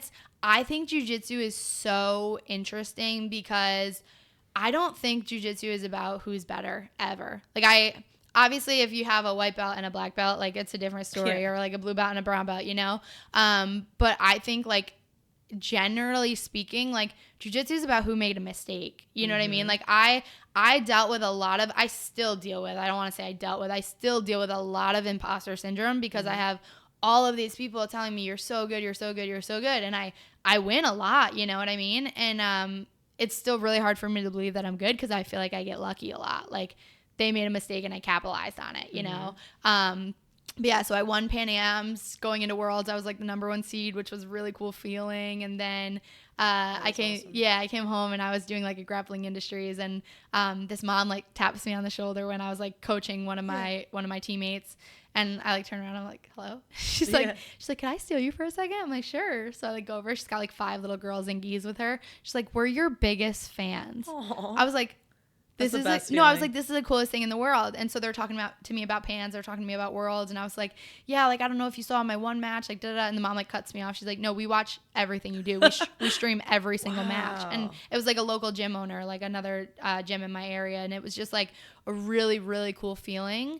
That's what's cool about the jiu-jitsu community is we're still small in the grand scheme of things. Everyone kind of knows everyone if you think about it. Like even if you don't know each other, you know of each other, which is really, really cool. And you can get closer to people that you're fans of or they're fans of you. I mean, even with the podcast, I mean, in the grand scheme of things, like I'm tiny, like the podcast is tiny, but it's like somehow I'm able to get these, big names, if you want to call them. But I probably couldn't do that if I was a podcaster for the NBA. Exactly. It's like, so different. It's different, And going off of that, like some of the relationships that I've made in jiu-jitsu are insane. Like I'm not going to name drop and like whatever, but like some of my friends who are like my closest friends now, it's like before I was doing jiu-jitsu and competing like regularly, like these were people like I would have idolized. You know what I mean? I'm sure when you were at Essential, was Fee on there? Oh my gosh, yes. Yeah. And she used to choke my head off my body every day. That's how I met her. That's how I got her on the podcast. Every day. Yeah.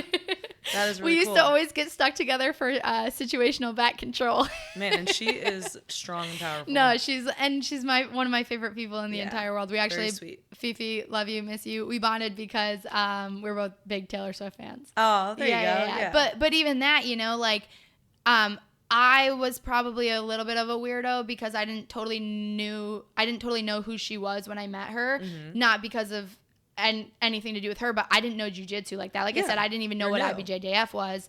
So I met her. I'm just like talking to her about Taylor Swift, and then I got home and you go to add her on Instagram. No, literally, my friends are like, You were what? You were talking to who? Like, Skylar, what? And I'm like, my teammate. No, I'm like, my teammate. No, I'm like, but like the coolest person in the entire world, you know what I mean? Cool. And like, I think that's what's cool about jiu-jitsu and maybe different than like NBA or something like that. But like, they're just regular people. Yeah. They're literally just regular people. Even the people in the NBA even they're regular people. Yeah, it's just a different scale. It's a different scale, and it's like definitely a different like stardom, if you will, just because of the audience and the attention that they get. But yeah, no, like I, especially training at Essential and just traveling as much as I have now, because you see anyone who's like taking the sport seriously is usually at the same events, right? Oh, yeah. So you see the same people a lot. You get to know people really well, and like you said, it's bigger now. It's growing rapidly, but it's still so small. Yeah. So it's awesome. But yeah, so started with the IBJJF train, and then just like got some really cool opportunities. Probably again because of just connections and knowing people and meeting people, but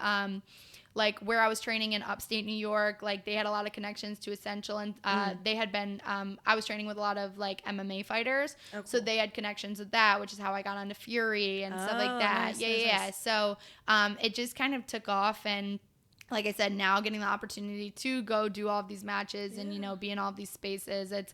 It's also just one of those things where like the community in jiu-jitsu, for the most part, I'm not going to say everybody, but like, I finish a match and I'm hugging that girl and we're immediately adding each other on Instagram Much and more hey, like environment. come train at my gym, come train at your gym. You know what I mean? Like it's really, really cool. And I feel it's like, even though people say we're a cult, but I feel like we're a nice cult. We're a nice cult. Come train with us. But it's a very like empowering, like you feel like a badass, you meet the coolest people. Like if I meet someone and they train jiu-jitsu, I'm like, oh, there's something interesting about you. Like I don't know what it is, but I like to figure it out, honestly. Like, and that's one of my favorite parts about it. Like if I could never compete again, I don't know that I would totally care. I do like competing. I like winning.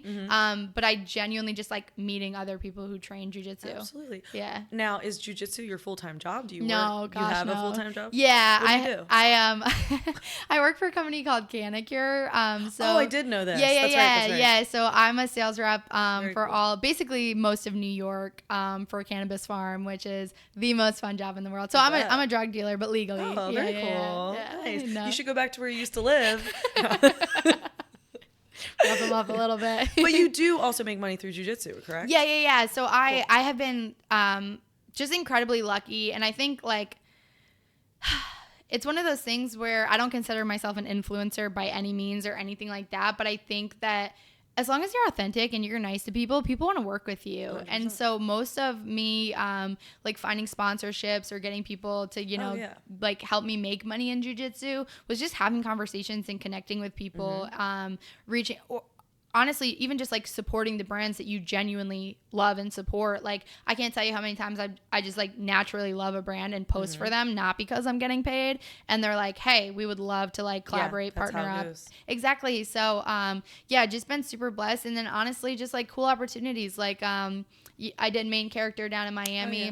And just because of like where I was, and they partnered up with a lot of different athletes on the card, but like Takedown, we partnered up after that. I got to do like a whole photo shoot and like brand collaboration session with them. Like now they're making me a custom kit for Pans and Worlds this year. So like cool. Really cool stuff. And I'm just like a huge proponent, and not just in jiu-jitsu, but just in life. Like if you're just nice to people, it gets you far, and not in like a be nice and like manipulative and like kind of like try to like win the game kind of way, but just like genuinely be nice to people and like value human connection. And I promise you, it's gonna get you so much further than just like chasing a dollar sign ever will. You know what I mean? Like just be real with people. Like be authentic, be yourself. Person. Yeah, be nice. And like that I think is one of the things, like I'm going to get emotional right now, but like even when I started posting about it like on Instagram, like everything that happened with the gym, like I'm going to get emotional. I can't tell you how many like of my members reached out saying like, Sky, we loved you so much, and it has been so awesome to watch you like find jiu-jitsu and like flourish in this sport. And like same thing, like we stream all your matches, like we do this, we do that. Sweet. And it's like in a time that I felt like so isolated and so alone, all of these people are rooting for me. You know what I mean? And it's full circle. And it's not because, I was just a studio manager at their gym, right? It's because I impacted them in like a much bigger way than just like coaching them in a workout session. You know what I mean? And that's what I think awesome. Like that company is just missing. It's like, it's not about the money. It's not about, your business. It's not about the workouts. It's like how you make these people feel, because that is way more important than anything else ever will be. And that's what people are going to remember, right? Definitely. I had one guy message me. He's like, hey, I took like one class of yours out at that gym in Camillus, and like now I watch all of your jiu-jitsu matches. Aww, like we're all rooting for you out here. Very and it's just, cool. Yeah, it's really, really cool. I feel like jiu-jitsu, a lot of the community has started jiu-jitsu because they were coming from a bad place. Yeah. Either emotionally, something was going wrong in their life. It could have been financial. It could have been relationship. A lot of people have a story that something was very low in their life, and then jiu-jitsu brought them up, which I think is so cool about our community. I think that's like typical of anything, right? Like I think even the happiest people, Elisa, I think are like looking for something, right? Like why did I join that gym way back when I did? I was seeking something, whether it be external validation, whether it be a feeling of happiness, whether it be, again, the physical, the mental, like whatever it was, I was looking to fill a part of my life that I felt like I was lacking. And like you said, with jiu-jitsu, I just feel like it's the same thing. These people are looking to like fill some part of their lives, but it also just like, in my opinion, is typically the most like down to earth, nicest people that you will ever meet. And again, like I laugh thinking back when I was like, oh, I will never do that sport. Like it's for weirdos. Now it's your whole life. No, literally, I'm like, it's for weirdos. Okay, but same. My ex-boyfriend did jiu-jitsu. Actually, the whole time we dated, he did not. He did CrossFit. Interesting. But we when kind of have a similar story. I know. And when he would bring it up, I'd be like, weirdo, you're a weirdo. Loser. Like literally you're a weirdo. And then we broke up and I started doing jiu-jitsu. But like it wasn't even like because of him. It was just like oh, it happened. Yeah. And then I was like, oh, this isn't as weird. And then like we're why did you start? Like the first day, like what made you like, Me? oh yeah. Yeah, another low point. Like I was going through a breakup. My grandfather was put on hospice and it was just like negative. And I was like, I need to do something. I'm not against medication, but I really didn't want to go on any medication if I could avoid it. And I was having terrible anxiety and it was the first time I ever felt anxiety, to be honest. And I just Googled what was in this area, which I live in the middle of nowhere. As you'll see when you leave, there's a lot of farms. And it popped up, jiu-jitsu. And I was like, whatever, it's a free trial. They were giving away a free week. I was like, fuck it. And I did it and I was addicted. I was like, this is insane. Yeah. Like, this is the craziest thing ever. And I wasn't sad anymore. No, literally. It's one of those things where, like you said, like kind of culty, like come train with us. You won't be sad anymore. But I like, loved it though. It's true. And I think something cool about jiu-jitsu too is if you do yoga, right? No shade to my yogis. I'm a yogi myself sometimes. Yeah. If you do yoga, you're still probably thinking about what's making you anxious. Yeah. If you work out, right? I lifted. That was my main activity for years, right? During those workouts, I was still usually anxious. I remember one workout at that gym, and I was sitting there doing my workout, and all I could think about was like, I have to just do this shit for the rest of my life. Yeah. Like, I just have to get up every day. You can still think pretty clearly. Yeah, like, you're still thinking about the things that you're trying not to think about. With jiu-jitsu. Kind of hard. Elisa, tell me the last time someone was on your back trying to choke you out and you're worrying about, like, that bill you got to pay. Yeah. Or, like, I'm come on. Going through a really hard breakup. No, I'm literally, like, fighting for my life. And that's exactly why I loved it, because I would, and also, like, not to get too personal and weird, but it's like when you... No, get weird. You've been through a breakup. So it's like you get into a routine with your significant other. So at that time, my routine was like, I think it was like we would get dinner together. So as soon as the breakup happened, I was home alone. Yeah. And so that routine, I started filling that with just being depressed. Like I would come home to an empty house. So really I was looking for something that I could get out of the house during that time so I didn't have to think about this new change in my life. So instead of go and eat dinner with him, and instead of coming home and eating dinner by myself, feeling sorry for myself, I would go to 6:30 jiu-jitsu and get fucked up. Or that. And feel like a badass though. And like, and also have endorphins. Just, like, and like doing something for yourself. And I think it's one of those things where, like, I look back now and like I said, even, you know, when I tell this story, like, I don't know if people are going to be able to grasp how truly traumatic it was for me and like what I went through and like the things that these people said to me and did to me and everything else. But what I will say is like, sometimes I'm like, why did you let those people affect you so much? Or, you know, why did I let that break up? Like, still to this day, you know what I mean? I'm like, oh, you know, like I get down about it sometimes. And it's like, it's one of those things where sometimes I feel silly for it. I'm like, why do I let this get to me still? And it's like, no, your perception is your reality. So even if it seems silly, even if it seems whatever, like, you know, you coming home and eating dinner by yourself, it's like, no, like, yeah, it might just be like, oh, yeah, I have to eat dinner by myself. But to you, if you're feeling, like, incredibly anxious in that moment or sad, like, you miss him, like, you don't even have to miss a person, but just missing not being by yourself all the time, you know? You get used to something. Exactly. Like, your perception is your reality. Like, I'm so big on that. And I think that just being able to shift your perception of instead of coming home and eating dinner by myself, you know, yeah, I'm going to jiu-jitsu today to see these people that I genuinely really enjoy and not think about the fact that I'm home alone and sad, you know? So I think, like you said, I think people start jiu-jitsu for a number of reasons, a lot of different traumas, I think, for sure. Or even you're just bored and you want to try a new hobby. I think there's no negative reason to get into jiu-jitsu. Everyone should do jiu-jitsu. 100%. I'm like on a plane. I'm like, anyone here do jiu-jitsu? You should. I literally met a guy I'm still friends with to this day.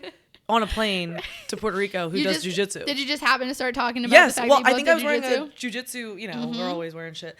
Or he was, I can't remember, but I was just like, you're my person. Yep. And we became friends and he started following, I just started the podcast and I'm like, that would never happen really. Yeah, it's crazy. It really is so crazy. And again, it's probably a wicked cool dude. And you know, cool, yeah. Yeah, I think it's just one of those things. Like, I don't see how anyone's life couldn't benefit from doing it, whether again also you're looking to do like self-defense stuff, whether you're looking for a hobby, whether you want to compete and you want to win world championships. And I think it's okay too for your goals for the sport to change, like as you do that. I'm like, I didn't want to do it at all. I said I would never. You know what I mean? You're going to break up with them over it. No, literally. I was like, ew, nasty. What's that thing called that you're wearing? Your bathrobe? No, immediate ick. But yeah, like I had no idea what I wanted. And now I am chasing world championships. You know what I mean? Like I am trying to be the best. So, yeah, I think it's cool. And I think something like this, you know, like we are just two random girls who like didn't know each other at all. I know, it is awesome. And got to talk about this. And now we'll be friends after this. And I'll come train at your guys' gym 100%. And like hang out and stuff. So yeah, I just think you make so many really cool connections physically, mentally. It benefits you. Like I'll never shut up about it. Everyone go Google right now, nearest jiu-jitsu gym to me. Well, let's end on one, since we're almost 2 hours over time. No, we're not over, but you know, people will be like, okay, I got to my destination. Give me your biggest and best hot take. Oh my gosh, biggest and best hot take in jiu-jitsu.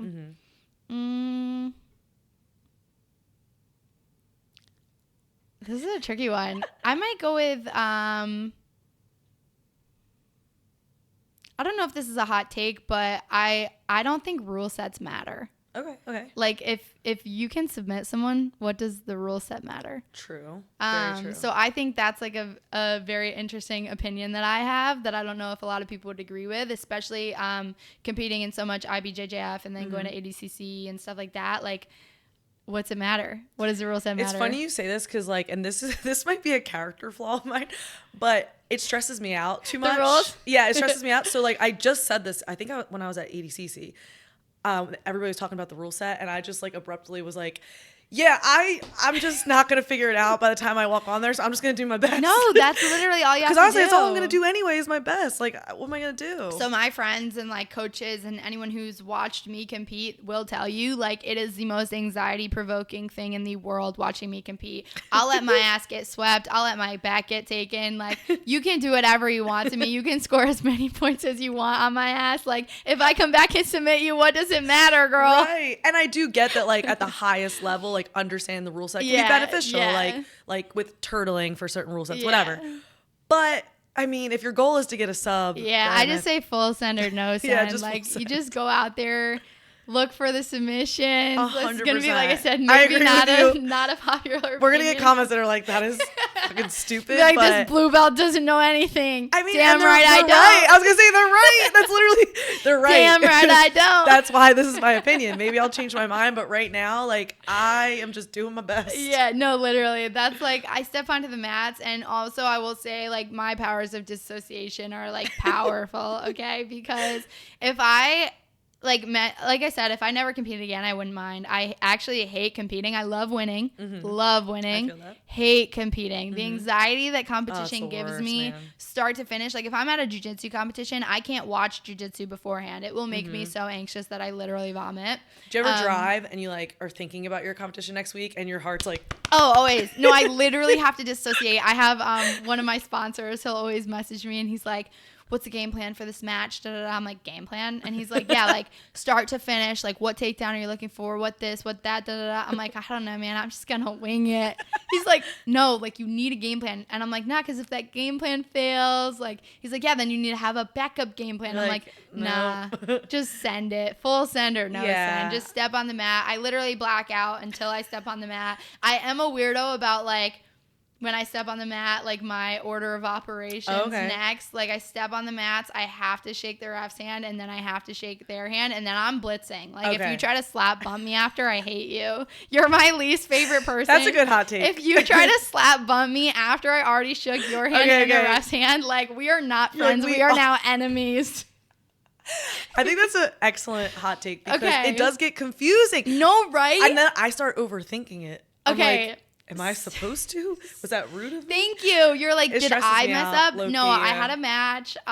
Gi pants. I don't want to talk about it, guys. I'm not a gi girl. I don't train in the gi. I cannot tell you the last time I put a gi on. Same. And if I did, it was like a one-off, like random thing. It was because I was coaching. Yeah, exactly. Thank you. Like, sorry to all my haters if you come at me for saying this, but I hate the gi. And I can tell you exactly why I hate the gi, because I'm the least technical grappler you will ever meet. Okay. I have literally no technique. I just go out there and wing it. No gi is much more my speed because I can make shit up as I go. Like, I'm athletic enough where it works for me, and it works for me at blue belt, right? Like, please, no one like attack me for this. Like, I'm not saying it's going to work forever, but right now it's working for me. So we're going to keep it going.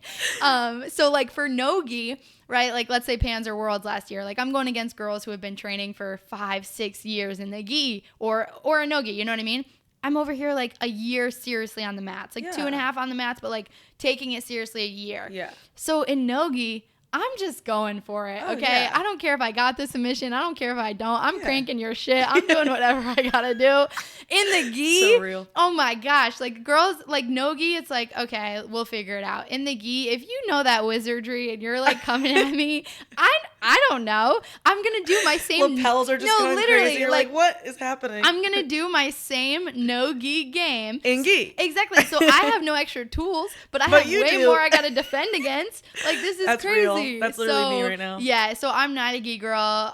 So I at gi pans, because I'm me, and I'm like, yeah, I've never trained in the gi, but I'm just gonna go win gi pants, right? It didn't happen. In case anyone was wondering, I was out round 1, baby. So I go, yeah. So I step on the mats. Oh, another hot take, maybe not a hot take, but I think you're either one way or the other on this. I don't look up my opponents before matches. Ooh, okay, I'm the opposite. Interesting. I love this is like an ongoing, this is an ongoing debate for me and my friends. So for me, I don't want to know anything about them because I'll get in my own head. If I know they won one match in their entire life, I'll be like, well, they might win their second today. I wish I was like that so badly. No, I can't do it. And so, but my friends are the opposite. So like before no-gi Worlds, we're all like sitting in our little Airbnb, like streaming the other opponents' matches and stuff. They're like, Sally, you want to look up your girls? You want to look up? I'm like, no, miss me with that shit. No. So ideally, I want my coach to do it for me. Okay. And tell me what to watch out so for. I will say, going off that, I will say that my best friend Sharon, love you so much. She trains at Essential with me. She cornered me in my last Fury match. I did not look up my opponent, but she did, and she knew that my opponent was a finesse leg locker. Shout out Emily, you're a freaking beast. One of my good friends now, but she was. So me and Sharon did spend like a good hour before my match literally just on leg lock defense. Smart. And she had some tight bites, and I just... You got out of them. Yeah, just literally did exactly what we practiced. Got out, got the back, finished it. Nice. But yeah, so I don't like to watch anything. But so in the gi and no gi, that's fine too, right? Because you both step up, you have no idea. Yeah. So I go to gi pans. I'm like in my little gi, thinking I'm looking so swag, right? And I look over. I'm like right about to step on the mats, and I look over and I see 4 stripes on this girl's belt. No! I'm like immediately. It gets in your head so much. She's got like every finger tape. Like it's so true. Yeah. So I was like, immediately I was like, oh, I'm fucked. That is so real. Fucked. So immediately I'm now thinking about that. So I'm already thrown off my game. I step onto the mat. I shake the ref's hand. I turn to her. I shake her hand. And in my head, I'm like, I'm pulling guard. And I'm in IBJJF. Usually, this was the first time in IBJJF I think I ever was going to pull guard. I like pulling guard in the gi. I won't do it in no gi for IBJJF just because I don't want to start off whatever. But so I was like, I'm going to pull guard. And then I like turned, I saw that, and that freaked me out. And then one of my photographer friends was like, hey, what's your game plan? And I was like, I'm going to pull. He was like, oh, you never pull. That got me anxious. And I was like, he's right. No. I never pull. Why would I pull? So now I'm like freaking out. So I shake the ref's hand. I shake her hand. I go to start the match, and she slab bumps me. And I was like so thrown off by it, but like you said, it's like, am I a bitch if I don't? If I like blitz her ass and right now? And then you go for it, but then she's already over it. So now you're both just like doing this weird. So we did this like little weird thing, and immediately sleeve grips down to the ground. I was like, you bitch. Oh, it's just the worst. She's so nice. And honestly, when I have gone against people in gi, which is like twice in my life, I have to start pumping myself up. I'm like, nah, their school just like promotes early. That's what I tell myself. I'm like, that's so embarrassing for her. Yeah. I'm like, that's so embarrassing. You're like, no stripes down your belt. You're like, oh, you guys still do stripes? Yeah. That's oh, yeah. lame. Yeah, we're beyond that. Yeah, no, it's so bad. Yeah, I do the same thing. And I was just like, yeah. And that was the last time I'll ever compete in gi and IBJJF, guys. And that was probably the last time I'll compete in the gi ever, if I'm being completely honest with you. I told myself every new belt, I'll compete in the gi. But we're talking grappling industries. Yeah. Oh, we're not talking IBJJF. It could be anything. It could be anything. It could be. Yeah.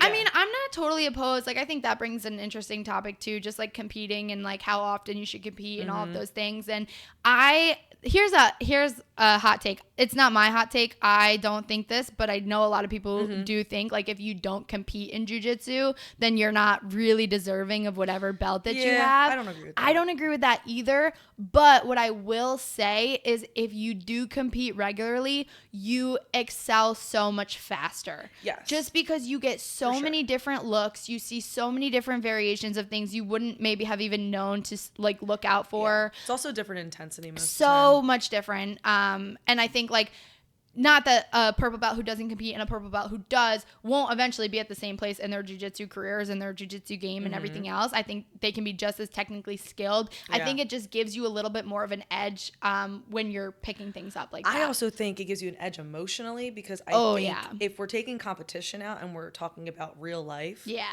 I think it's the closest anxiety you're going to get to being attacked, to be honest. So I've run like, I told you, I've done like Spartan races. I've run marathons. I've literally like woken up and run a marathon without training, like on 3 hours of sleep. I would rather go do that right now than do a 5-minute jiu-jitsu match. Yeah, no, like, it's scary. I don't think people understand the intensity of what you go through when you're competing. And I know people are going to come at me and be like, oh my gosh, it's not that bad. And like, maybe not, but think of doing the hardest thing you've ever physically done while someone is actively trying to kill you. Especially in competition, like, my first competition ever, little white belt Skylar, my coach is like hyping us up in this little huddle before our matches. And he's like, these people are not your friends. They're not your training partners. They're trying to break your arm. They're trying to kill you. They're trying to choke you unconscious. He's like, I will not be mad at anything that you do unless you let go of a submission early that you know you have, like because you don't think you have it. And literally since then, I was like, these people are not my friends. They're not my training partners. They are trying to kill me. That too. I'm like, yeah, because they're not. They're trying to hurt. You can be best friends after. Not even hurt, but they're trying to win. Yes, so you need to try to win. I this one, I did an ADCC match and I like broke this girl's leg and it was like not intentional, obviously. Right. But it's one of those things where it's like, we both have the same end goal. And if you're not tapping, I'm not going to let go of a submission. You know what I mean? And it sucks. Yeah. And it sucks. And people do get hurt very often. Obviously, it's a combat sport, you know? I had another match that was a questionable technique that I used. Oh, I think you posted this, right? Yeah. The hand smother heard around the world, I called it. It's one of those things where it's completely legal in the rule set, and I was trying to either force a reaction or get the submission, which is exactly what happened. She reacted, I submitted. Yeah. Like, it's one of those things where it's like it's a combat sport. Like, you have to understand there's things that are going to come along with this that are not 100%. Rainbows and sunshine, you know? And we don't want to hurt people, but I did New Jersey Open, and I had a girl in an Americana, and she did not tap. And listen, I wasn't even ripping it. Come out? It was the most disgusting sound I've ever heard in my life, and I felt terrible. Like, you feel nobody so bad. feels you feel good so about bad. it. Nobody wants to win that way. No one wants to win that way. However, that is the name of the game. Like, that's why that's what you're trying to do. That, like, literally, that's what you're trying to do. Like, it's one of those things where, no one is trying to hurt you. But even in my practice room, like, I had to get a lot better at like not tapping so early. And like not, letting myself get out of things. Like, my coach was like, dude, if you're tapping this early all the time, like, you're going to do that in competition. And I'm not saying don't tap at practice. Like, do not let someone tear your knee apart or like rip your foot off your body. But like, you have to be comfortable with things getting a little uncomfortable sometimes. And you have to know where that line is. And like you said, no one wants to win that way. No one wants to hurt someone, but it can happen, So, I agree. But yeah. All right. Well, honestly, I could talk to you all day. I know, literally. I have like so many topics. It's so bad. But literally, we're 2 hours in. Yeah, people are going to be like, bitch. We got to go. But I do want to end with anything you have coming up or you want to share. You guys can look out for me. I'll be on the next Fury card in Philly, actually. Yay. So super stoked about that. And then, making a big push for Pans and Worlds this year. So that's the goal right now. Well, maybe I'll jump into trials, but no expectations there. Mainly just for fun. Hell yeah. Well, thank you so much for driving out. Thank you so much for having me.